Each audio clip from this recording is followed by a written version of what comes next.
নমস্কাৰ ষ্টুডিঅ'ৰ মজত পাই মিনহাস এতিয়াৰে পৰা অসম আৰক্ষী সাৱধান হ'ব লাগিব অসম আৰক্ষীলৈ ইতিমধ্যে উচ্চ ন্যায়ালয়ে নিৰ্দেশনা প্ৰেৰণ কৰিছে অভিযুক্তক গ্ৰেপ্তাৰ কৰাৰ সময়ত অসম আৰক্ষী সাৱধান হ'ব লাগিব যিকোনো মুহূৰ্তত জেনেকে নহক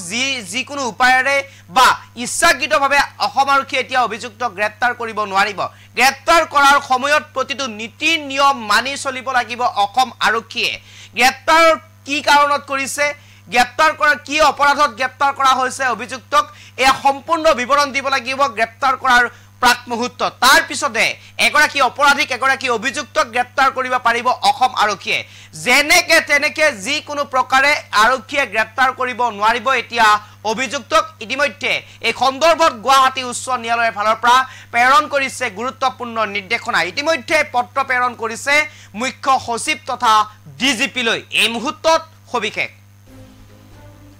এই মুহূৰ্তত সবিশেষ লবৰ কাৰণে চেষ্টা কৰিছো সাৱধান হওক অসম আৰক্ষীলৈ কঠোৰ নিৰ্দেশনা উচ্চ ন্যায়ালয়ৰ অভিযুক্ত গ্ৰেপ্তাৰৰ সময়ত সাৱধান হ'ব লাগিব এতিয়াৰে পৰা সম্পূৰ্ণ আইনগত নীতি নিয়ম মানি চলিহে অভিযুক্তক গ্ৰেপ্তাৰ কৰিব পাৰিব অসম আৰক্ষীয়ে গ্ৰেপ্তাৰৰ সময়ত অভিযুক্তক জনাব লাগিব গ্ৰেপ্তাৰৰ কাৰণ আৰু কি অপৰাধত গ্ৰেপ্তাৰ কৰা হৈছে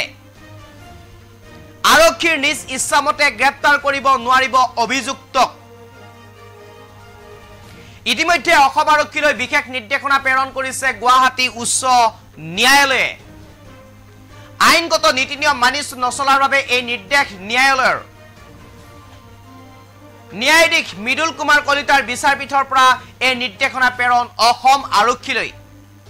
ইতিমধ্যে এই নিৰ্দেশনাৰ প্ৰতিলিপি প্ৰেৰণ কৰিছে মুখ্য সচিব আৰু ডিজিপি লৈ এই মুহূৰ্তত সবিশেষ লবৰ কাৰণে চেষ্টা কৰিছো ইতিমধ্যে অসম আৰক্ষী সাৱধান হ'বৰ হ'ল অসম আৰক্ষীলৈ ইতিমধ্যে গুৱাহাটী উচ্চ ন্যায়ালয়ৰ ফালৰ পৰা নিৰ্দেশনা প্ৰেৰণ কৰা হৈছে যে অসম আৰক্ষীয়ে এতিয়াৰে পৰা ইচ্ছাকৃতভাৱে কোনো কাৰণতে কোনো কাৰণ নোহোৱাকৈ বা কোনো ধৰণৰ বিশেষ জাননী নিদিয়াকৈ গ্ৰেপ্তাৰ কৰিব নোৱাৰিব অপৰাধীক গ্ৰেপ্তাৰ কৰাৰ প্ৰাক মুহূৰ্তত প্ৰতিটো অপৰাধৰে কাৰণ জনাব লাগিব কি কাৰণত গ্ৰেপ্তাৰ কৰা হৈছে কি অপৰাধত অপৰাধী তেওঁ সেয়া সম্পূৰ্ণ জনাব লাগিব তাৰ পিছতে গ্ৰেপ্তাৰ কৰিব পাৰিব অসম আৰক্ষীৰ যি বৰ্তমান নিয়ম অসম আৰক্ষীৰ নিয়মক লৈ এক প্ৰকাৰ উদ্বিগ্নতা প্ৰকাশ কৰিছে গুৱাহাটী উচ্চ ন্যায়ালয়ৰ যাৰ বাবে মৃদুল কুমাৰৰ যি বিচাৰপীঠ আছিলে সেই বিচাৰপীঠৰ ফালৰ পৰা এই ইতিমধ্যে নীতি নিয়ম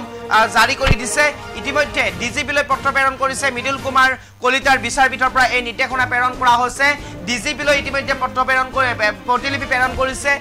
ৰাজ্যৰ মুখ্য সচিবলৈ ইতিমধ্যে প্ৰেৰণ কৰিছে নিৰ্দেশনা প্ৰতিলিপি যি নিৰ্দেশনাৰ যি প্ৰতিলিপি সেই প্ৰতিলিপি ইতিমধ্যে ডিজিপি আৰু মুখ্য সচিবলৈ প্ৰেৰণ কৰিছে এতিয়াৰে পৰা অসম আৰক্ষীয়ে সাৱধান হ'বৰ হ'ল সাৱধানে অসম আৰক্ষীয়ে গ্ৰেপ্তাৰ কৰিব লাগিব অপৰাধীক গ্ৰেপ্তাৰ কৰাৰ প্ৰাক মুহূৰ্তত জনাব লাগিব কাৰণ অপৰাধীক গ্ৰেপ্তাৰ কৰাৰ প্ৰাক মুহূৰ্তত জনাব লাগিব কি অপৰাধত তেওঁ জড়িত সমগ্ৰ বিৱৰণ দিহে অপৰাধীক গ্ৰেপ্তাৰ কৰিব পাৰিব অসম আৰক্ষীয়ে ইতিমধ্যে যেনেকৈ আমি উল্লেখ কৰিছো আৰক্ষীয়ে নিজ ইচ্ছামতে কোনো কাৰণতে গ্ৰেপ্তাৰ কৰিব নোৱাৰিব অপৰাধীক যেনেকৈ আৰক্ষীৰ যি নিয়ম সেই নিয়মক লৈ এক প্ৰকাৰ উদ্বিগ্নতা প্ৰকাশ কৰিছে গুৱাহাটী উচ্চ ন্যায়ালয়ে আৰু সেইবাবে ইতিমধ্যে মৃদুল কুমাৰ কলিতাৰ বিচাৰপীঠৰ ফালৰ পৰা এই নিৰ্দেশনা প্ৰেৰণ কৰিছে মুখ্য সচিব তথা ডিজিপিলৈ ইতিমধ্যে প্ৰতিলিপি প্ৰেৰণ কৰিছে মুখ্য সচিব আৰু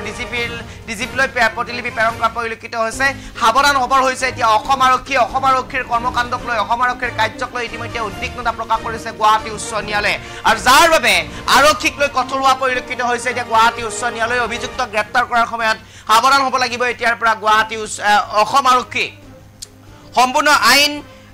আইন ৰীতি নীতি মানি চলিহে গ্ৰেপ্তাৰ কৰিব পাৰিব অভিযুক্তক আৰু ইতিমধ্যে আৰক্ষীৰ নিজ ইচ্ছামতে গ্ৰেপ্তাৰ কৰিব নোৱাৰিব অভিযুক্তক এই নিৰ্দেশনা ইতিমধ্যে প্ৰেৰণ কৰিছে গুৱাহাটী উচ্চ ন্যায়ালয়ে মুখ্য সচিব ৰাজ্যৰ মুখ্য সচিব তথা ডিজিপি লৈ এই মুহূৰ্তত সবিশেষ